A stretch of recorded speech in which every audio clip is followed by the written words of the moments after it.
Rebonsoir en cette heure tardive en France, rebonsoir à toutes et à tous. La fin d'après-midi pour les Colombiens, nous retrouvons le Saint-Père pour le dernier temps fort de cette journée en la cité de Villavicencio, journée plus spécialement dédiée, nous le disions, à la réconciliation nationale. Si vous ne l'avez vécu avec nous, rappelons que cette étape du voyage du pape en Colombie aujourd'hui a débuté par la célébration de la messe de la Nativité de la Vierge Marie, liturgie au cours de laquelle le Saint-Père a béatifié 2 martyrs colombiens victimes des violences fratricides du pays.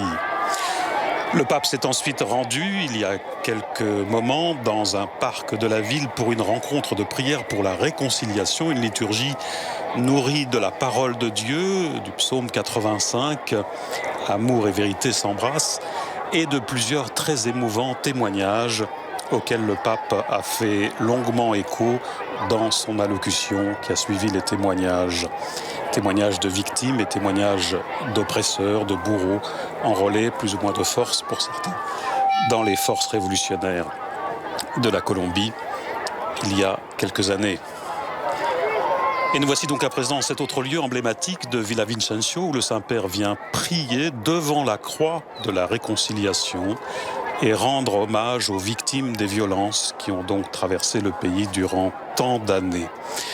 Dans ce parc, vous le voyez, sont notamment rassemblés 400 enfants environ et un ensemble de groupes de peuples indigènes.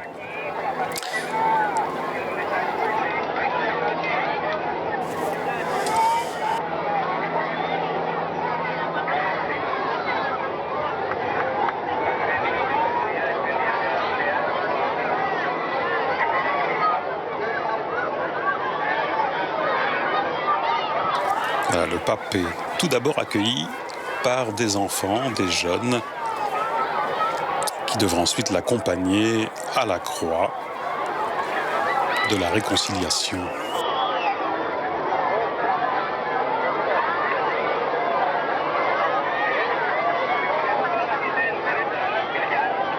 Voilà, vous apercevez la croix à gauche, la croix de la réconciliation, devant laquelle le Saint-Père va venir se recueillir. Il faut savoir que ce parc dédié aux fondateurs est le plus grand parc de la ville de Villavicencio. Il s'étend sur une superficie de 6 hectares.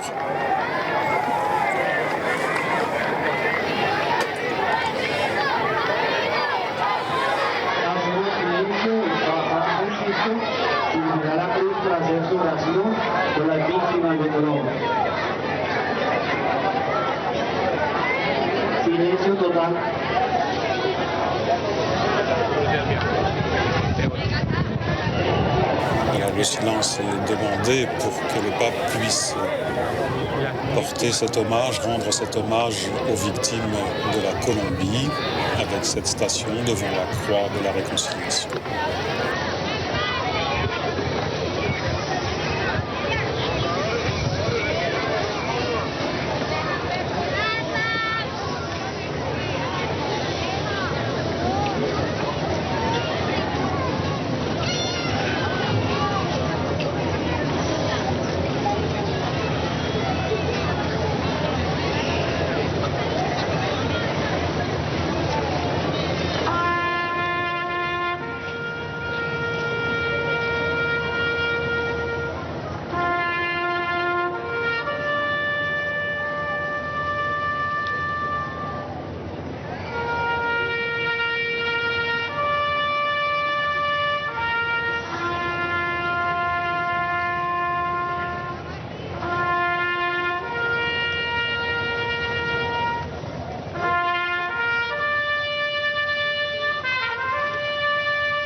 Su santidad el Papa Francisco se irá a sembrar el árbol de la vida.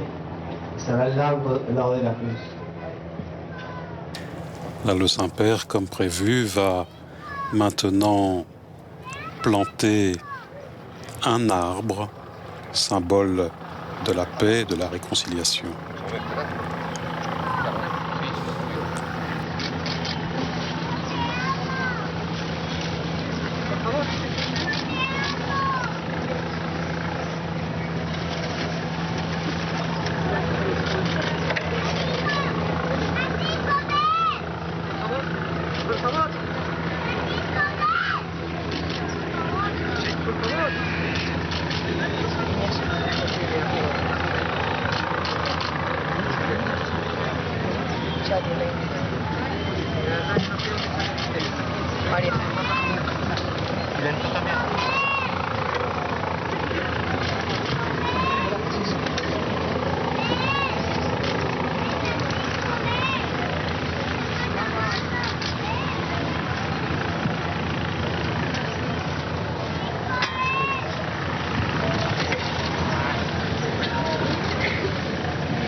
Savoir que cette croix de la réconciliation a été portée à Villavicencio à la fin d'un chemin de croix qui a parcouru les Llanos orientales en 2012. Le crucifix, vous l'avez vu, est placé à l'intérieur de ce parc sur le monument au fondateur, une des principales attractions de la cité. Et sur ce piédestal de la croix, eh bien, vous avez pu voir cette plaque qui fait mémoire des nombreuses victimes séquestrées, tuées, assassinées, touchées par les bombes antipersonnelles également, qui ont ensanglanté la région orientale du pays, donc de la Colombie, durant ce long conflit armé.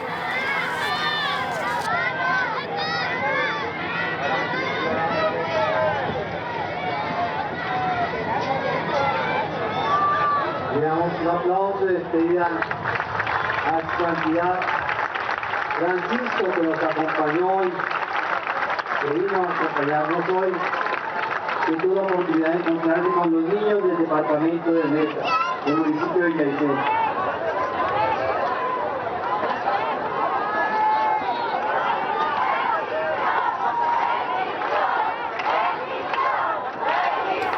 Le pape qui salue les autorités, le maire et son épouse, le maire Juan Manuel Santos, maire de la Colombie.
Voilà pour cette ville de Villavicencio. Cette dernière rencontre, cérémonie toute simple, dépouillée. Le pape va maintenant rejoindre l'aéroport de Villavicencio pour retourner à Bogota et demain, il s'envolera pour la ville de Medellín, cette troisième ville-étape de ce marathon apostolique du pape François en Colombie. La journée débutera comme aujourd'hui par la célébration de la messe, cette fois-ci sur le terrain de l'aéroport Enrique Oloya Herrera à Medellín. Le pape demain rencontrera également des enfants abandonnés dans un centre d'accueil. Et puis, nous le retrouverons également demain en fin de journée pour nous, pour une rencontre avec les prêtres, les religieux, les consacrés, les séminaristes et leurs familles.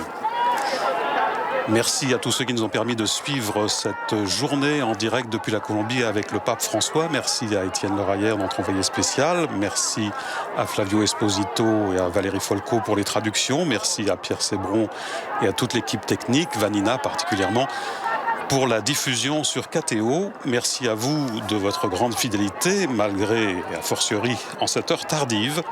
Bonne nuit à toutes et à tous. Nous nous retrouvons donc demain à 17h15 heure française dans la ville de Medellín.